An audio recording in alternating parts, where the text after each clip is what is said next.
Okay, in this tutorial we're going to look at just developing this walk cycle and improving it. Let's just play it back. So I've put the rotations in the hips and in the spine, so we've got this motion going sort of counter to itself. So as the shoulders are going back, the hips are going the other way. So the shoulders are going one way, hips are going the other way. So it's quite subtle on this, but just to kind of go over it again, if I have the hips going one way, then I have essentially the upper body going the other way. But what we do is also take some of these upper areas of the spine as well. So if we do like a strut, that's more like what we would do. So we just exaggerate the poses. I'll just take this back so it's quite subtle. So we've got, let me just have a look. We've got our contact, we've got our down, we've got our passing, we've got our up, back to our contact, down, passing, up, back to our reverse contact. Okay. So we could do something with the head here as well, because the head's quite static right now. Could add a bit more weight on that. So what I'm going to do is I'm going to put a frame on frame 4 for the head. So let's just press S. And on frame 8, I'm going to just have this coming down a little bit.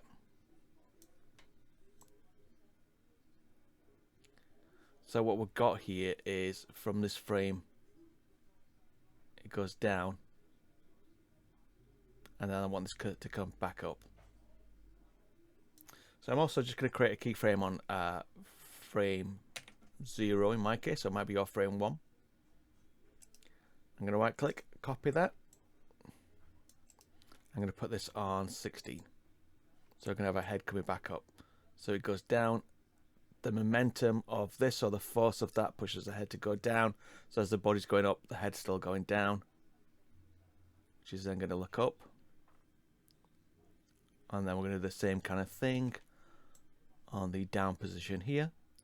So we've got our down position, frame 20. Let's set a key. 4 frames afterwards, we're going to have the head going down. And we want to go back to our original keyframe. So let's just grab this one again, copy, paste, paste.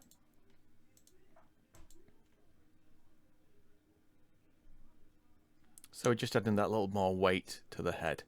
You could also do this with the shoulders or the spine as well. As this is coming down, frame 4.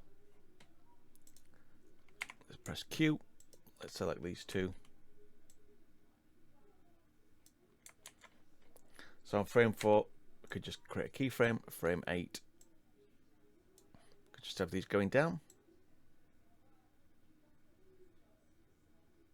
Okay.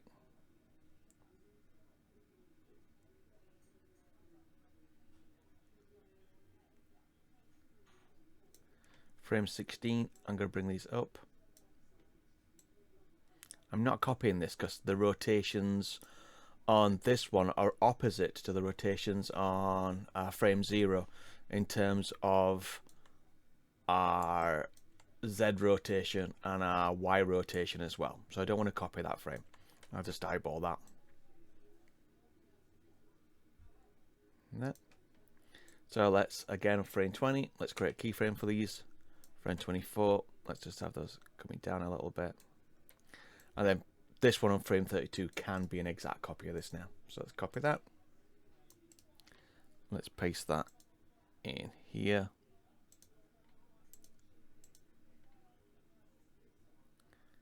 So just got a bit more weight on that, pushing down.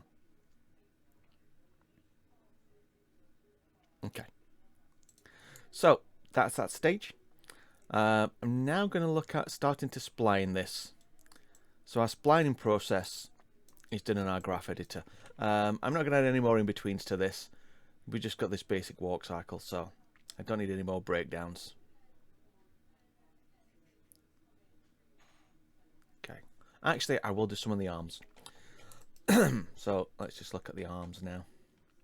So my arms, I've just got 3 keyframes right now, 0, 16 and 32. I just want a bit more life on these. So what I'm going to do, I'm going to use my down pause again and my up pause. So frame 4, I'm going to take the lower arm and I'm going to carry on having that going backwards. So I'm just going to straighten that arm up. You could exaggerate this as well and pull it back even to the point of breaking it. I'll just do it around that. Actually, I didn't create a keyframe on frame 1 for this on my frame 0. So let's S, create keyframe, and let's pull that back. So basically the arm is going to carry on dragging. So there's a bit of follow through as it's still dragging behind. Go there. I'll let that go up to frame 16. So let's create a keyframe here on 16. Frame 20, I'm going to carry on having this going up.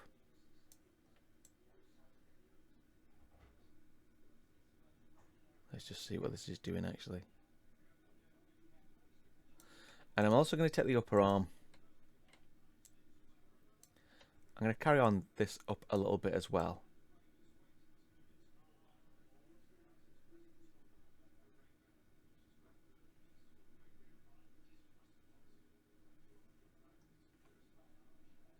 Let's just have a look at that.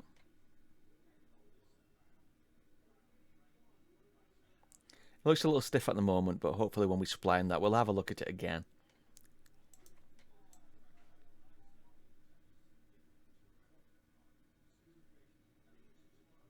Yeah, that's kind of the effect I want. So it's dragging, and then we've got the follow through as the arm carries on going up. I might still take the arm up at the shoulder a little bit. So it's still going up there. I can accentuate with this with the wrist as well. So let me just grab my wrist. Same thing, let's create a keyframe on 0. Let's have this continue to go back a little bit. So we've got that little drag there. 16, going to create a keyframe. 20, going to have the hand carry on going up. And then let's just make sure we copy this across to frame 32. Paste and paste. I just want to make sure I've got this with a lower arm as well actually. So let's copy that. There we go.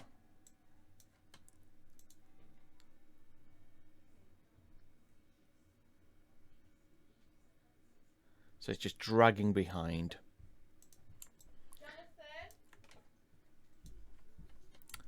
So on my left arm, let's do the same.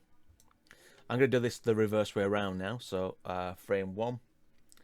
Let's grab, actually, let's press Q, the wrist and the lower arm. Let's just go in and press S.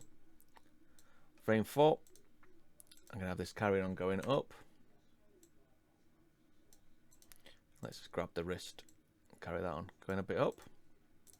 Grab the shoulder and maintaining that going up. If I grab the right one, there you go.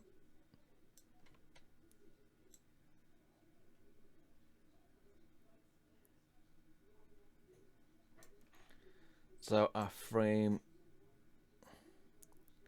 16. So this is a bit straighter, like that.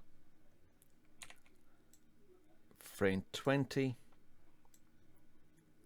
going to pull that back, and let's pull the wrist back as well.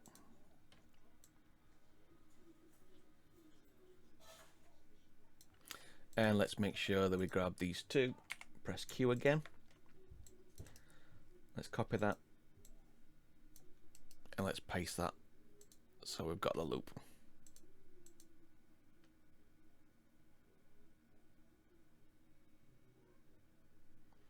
So that's just giving us a bit of flexibility on that. You can push that as much as you want depending on the kind of walk cycle you're doing, but what it's doing is adding a bit of weight, a bit of drag to our animation. And if I just do a quick preview on this, I'm just going to take this so I'm over my frame 31, because we've got that looped frame.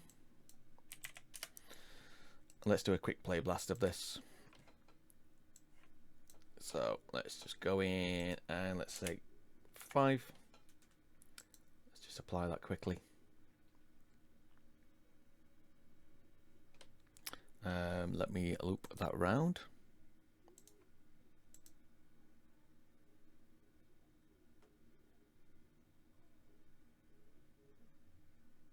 Okay. So that's a basic walk cycle essentially. So what I would do at this point is save this. So I'm just going to save mine as 05, which is also going along with my play blast as well. I'm going to set this back to frame 32 so I can see my last frame. And then we're going to start doing the splaying on this. So I'll leave this video here and I'll get to the splaying in the next one.